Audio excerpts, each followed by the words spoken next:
안녕하세요, 락규입니다. 오늘은 충북 진천에 위치하고 있는 다세대 주택 경매 물건을 제가 낙찰을 받았습니다. 감정가 4,860만 원인데요. 제가 1등을 했고요. 2등과의 차이는 약 60여만 원 정도, 아주 근소한 차이로 낙찰을 받았기 때문에 더 짜릿하다고 볼 수가 있는데, 많이 들어오진 않았지만 2등 금액도 꽤나 경쟁력 있는 금액이라고 생각이 들었고, 3천만 원이 넘어야 확실히 가져갈 수 있을 거라 생각이 들어서 이렇게 입찰에 참여를 했습니다. 지금 이곳 같은 경우는 간단한 이 컨디션을 말씀을 드리면요, 보고 계신 것처럼 아주 오래된 주택이다 라고 말씀을 드릴 수 있겠고요. 여기 같은 경우는 한 층에 총 3개 세대가 있는데요, 지금 보고 계신 것처럼 이렇게 3등분으로 되어 있지만 1층은 주차장 때문에 2개 호실밖에 없다라고 말씀을 드리겠습니다.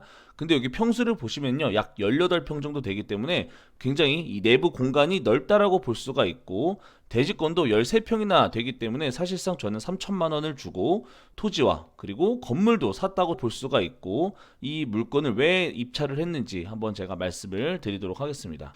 일단 여기는 지금 보시는 것처럼 소유자가 점유하고 있다고 나와 있는데, 지난 2019년에 이분들도 2,750만 원의 낙찰을 받았어요. 이때도 보시면 2명이 입찰에 참여를 했고 2등과의 차이는 20만 원 차이로 낙찰을 받았던, 과거에 이미 경매로도 진행이 됐던 그런 물건입니다.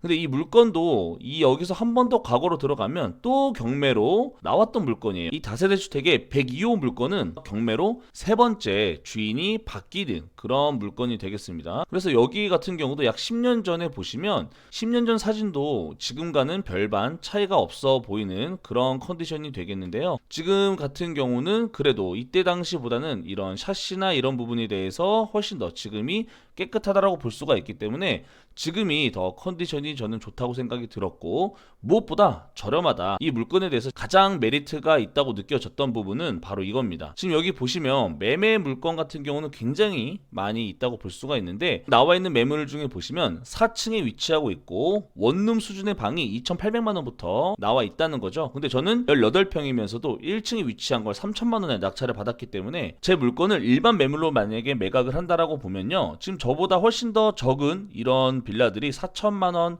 후반 또는 5천만 원에 나와 있는데, 제가 내부 수리를 거친다면 5천 중반까지도 충분히 받을 수 있는 그런 물건이라고 저는 보여지는데요. 하다못해 4천 후반이라고 한다 하더라도 낙찰받은 금액에 비해서는 차익을 노릴 수가 있죠. 근데 저는 단기 차익을 노리는 것보다는 월세를 받아보려고 해요. 여기는 지금 주변에 월세가 없습니다. 그러니까 여기는 방을 내놓으면 바로바로 나가는 그런 지역이기도 하는데요. 여기 보시면 500에 40만 원짜리 방이 한 12평, 13평밖에 안 되는데도 이 정도 금액이 시세가 형성이 되어 있어요. 이 아래도 보시면요, 18평인데 연립이죠. 500에 45만 원을 받아요. 그렇다면 저는 어떻게 될까요? 지금 제가 가지고 있는 위치가 바로 이쪽입니다. 진천의 특징이 뭐냐면요, 여기 보고 계신 것처럼 이 큰 도로, 이 사각형을 벗어나면 진천읍에서도 번화가가 바로 이 안이다 라고 보시면 되겠습니다. 낙찰받은 곳은 바로 이쪽에 위치하고 있기 때문에 최소한 500에 45만 원 받을 수 있겠죠. 저는 345만 원이나 또는 한 347만 원 정도를 한번 맞춰보려고 노력하고 있습니다. 그러면 지금 여기 보시는 것처럼 3천만 원짜리 빌라에서 월세가 한 45만 원 정도만 나와준다고 하더라도 수익률이 어마무시하죠. 근데 저는 항상 이렇게 봤을 때 이 금액과 월세의 이런 수익률을 제가 체감하는 방법이 있습니다. 저는 뒤에 공을 하나 더 붙여봐요.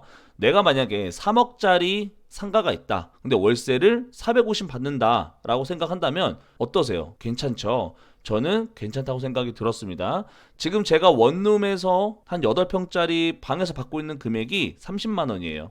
그렇다면 최소한 18평 정도 되는 이런 빌라가 40만 원 못 받을까요? 제가 청주에 있는 빌라 중에 14평짜리 빌라에서 47만 원을 받고 있어요. 그러면 저는 이 물건도 45만 원에서 50만 원 사이가 충분히 맞춰질 수 있을 거라고 판단을 하고 낙찰을 받은 거고요. 그래서 사실 2천 중후반도 생각을 했지만 아예 가져가야겠다 생각이 들어서 3천만 원 조금 더 써서 낙찰을 받았습니다. 그리고 또 하나, 이곳과 같은 이 건물에서 최근에 거래가 일어났는데요, 작년 2월에 4,500개의 거래가 됐습니다. 심지어 평수가 56제곱이니까 지금 우리가 보고 있는 것보다 더 적어요. 그래서 최소한 4천만 원대라고 한다면 1,000만 원 이상의 차익을 남길 수가 있다라는 거고요. 이 원룸을 운영하면서 굉장히 많은 노하우를 터득을 했어요. 지금 저는 이 집에 한 300에서 400만 원 정도 수리비를 투입을 하게 되면 이 집을 완전히 깨끗하게 주방과 화장실까지 수리를 싹 할 수 있는 정도의 네트워크가 형성이 됐거든요. 그래서 저는 한 300에서 400만 원 정도 투입을 해서 화장실과 싱크대, 도배, 장판 수리를 마치고 나면 여기에 욕심은 50만 원까지 한번 월세를 맞춰보려고 노력을 해보도록 하겠습니다. 그래서 저는 이 네이버 부동산만 보더라도 빌라에서 월세 자체가 그렇게 많이 없어요. 물론 여기 아파트로 가면 월세가 또 있을 수는 있겠죠. 월세 매물이 그렇게 많지가 않다라는 게 이곳의 특징이었던 것 같아요. 물론 원룸도 매물은 있을 수 있겠지만 빌라 정도 되는 사이즈가 넓은 곳에 월세 매물이 별로 없기 때문에 저는 이런 희소성을 보고 들어갔고, 실제로 단기 차익을 노려도 충분히 한 1000만 원 이상 정도의 차익을 노릴 수가 있을 것 같아서 들어왔습니다. 그리고 이 매물의 또 하나의 장점은 이 전에 사시던 분이 단지 내에서 말썽을 일으켰다고 하더라고요. 그래서